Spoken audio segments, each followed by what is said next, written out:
Hi hello നമസ്കാരം. നമ്മുടെ ഇന്നത്തെ റെസിപ്പി ഗ്രീൻ പീസ് പുലാവാണ്. വളരെ എളുപ്പത്തിൽ തന്നെ നമുക്ക് ഉണ്ടാക്കിയെടുക്കാം. അപ്പോൾ എങ്ങനെ ഉണ്ടാക്കുകയെന്ന് നോക്കിയാലോ. ആദ്യം തന്നെ ഒരു 2.5 ഗ്ലാസ് അരിയാണ് ഞാൻ എടുത്തിരിക്കുന്നത്. അത് നല്ലോണം ഒന്ന് കഴുകി വൃത്തിയാക്കി അരമണിക്കൂറോളം നമുക്ക് വെള്ളത്തിലൊന്ന് കുതിർത്തി വയ്ക്കാം. അതിനുശേഷം അതിൻ്റെ വെള്ളമൊക്കെ ഒന്ന് മാറ്റി എടുത്തിട്ടുണ്ട്. ഇനി നമ്മൾ ഒരു കുക്കർ എടുത്തിട്ടുണ്ട്. അതിലേക്ക് നമ്മൾ അരി കഴുകിയത് ഇട്ട് കൊടുക്കാം. അതിനുശേഷം 1 ഗ്ലാസ് അരിക്ക് 1.5 ഗ്ലാസ് വെള്ളം എന്ന കണക്കിന് നമ്മൾ വെള്ളം ചൂടാക്കാൻ വെച്ചിട്ടുണ്ടായിരുന്നു. ആ വെള്ളം നമ്മൾ അതിലേക്ക് ഒഴിച്ച് കൊടുത്തിട്ടുണ്ട്. അതിനുശേഷം അതിലേക്ക് ഒരു 1/4 ടീസ്പൂണോളം പെരിഞ്ചീരക പൗഡറും അതുപോലെ തന്നെ 2 കഷ്ണം പട്ട, കുറച്ച് ഗ്രാമ്പൂ, ഒരു 3 ഏലക്കായി, കുറച്ച് സൺഫ്ലവർ ഓയിൽ ഒഴിച്ച് അതിലേക്ക് ആവശ്യത്തിന് ചോറിന് ആവശ്യമുള്ള ഉപ്പും ഇട്ട് നമുക്ക് കുക്കറിൽ ഒറ്റ വിസിലങ്ങ് വേവിക്കാൻ വയ്ക്കാം. അതിനുശേഷം നമുക്കിതിലേക്ക് കുറച്ച് വെളുത്തുള്ളി, ഇഞ്ചി, കുറച്ച് പച്ചമുളകും കുറച്ച് മല്ലിയിലയും ചേർത്ത് നമുക്ക് പേസ്റ്റ് രൂപത്തിലാക്കിയെടുക്കാം. നമ്മൾ ഗ്രീൻ പീസ് ഒന്ന് കുക്കറിൽ വേവിച്ചെടുത്തിട്ടുണ്ട്. അതിനുശേഷം ഒരു ഉരുളി നമ്മൾ അടുപ്പത്ത് വെച്ചിട്ടുണ്ട്. അതിലേക്ക് നമുക്ക് സൺഫ്ലവർ ഓയിലാണ് ആദ്യം നമ്മൾ ഒഴിച്ചു കൊടുക്കുന്നത്.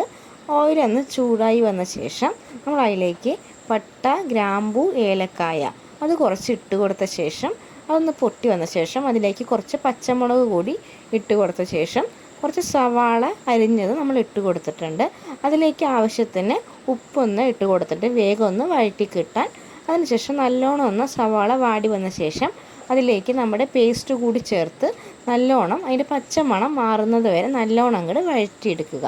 ഇനി നമ്മൾ അതിലേക്ക് ചേർത്ത് കൊടുക്കുന്നത് ഒരു 1.5 ടീസ്പൂണോളം കുരുമുളക് പൗഡറാണ്. അത് നല്ലോണം ഒന്ന് മൂത്ത് വരട്ടെ. ആ പൊടിയുടെ പച്ചമണം മാറുന്നവരെ നല്ലോണം അങ്ങോട്ട് വഴറ്റി കൊടുക്കുക. അതിനുശേഷം നമ്മൾ വേവിച്ച് വെച്ച ഗ്രീൻ പീസ് ആഡ് ചെയ്ത് കൊടുത്തിട്ടുണ്ട്. ഇനി നമ്മുടെ ഗ്രീൻ പീസ് ആ മസാലയായിട്ട് നല്ലോണം 2-3 മിനിറ്റോളം വഴറ്റിയെടുക്കുക. അതിനുശേഷം നമ്മുടെ ചോറ് നമുക്കിതിലേക്ക് ആഡ് ചെയ്ത് കൊടുക്കണം. ചോറ് പാകത്തിന് തന്നെ വെന്ത് വന്നിട്ടുണ്ട്. കുറേശ്ശെ ആയിട്ട് തന്നെ നമുക്ക് ഉരുളിയിലേക്ക് ഇട്ടിട്ട് നല്ലോണം ചോറായിട്ടും മസാല നല്ലോണം അങ്ങോട്ട് മിക്സ് ചെയ്ത് കൊടുക്കുക. നല്ല രീതിയിൽ തന്നെ മിക്സ് ചെയ്ത് ചോറിൻ്റെ എല്ലാ ഭാഗത്തേക്കും നമ്മൾ മിക്സ് ചെയ്ത് കൊടുക്കുക മസാല. കുറച്ച് മല്ലിയില കൂടി അതിലേക്ക് ആഡ് ചെയ്ത് കൊടുക്കുക. കുറച്ച് നെയ്യ് കൂടി നമ്മൾ ചേർത്ത് കൊടുത്തിട്ടുണ്ട്. നമ്മുടെ ഗ്രീൻ പീസ് പുലാവ് റെഡി ആയിട്ടുണ്ട്.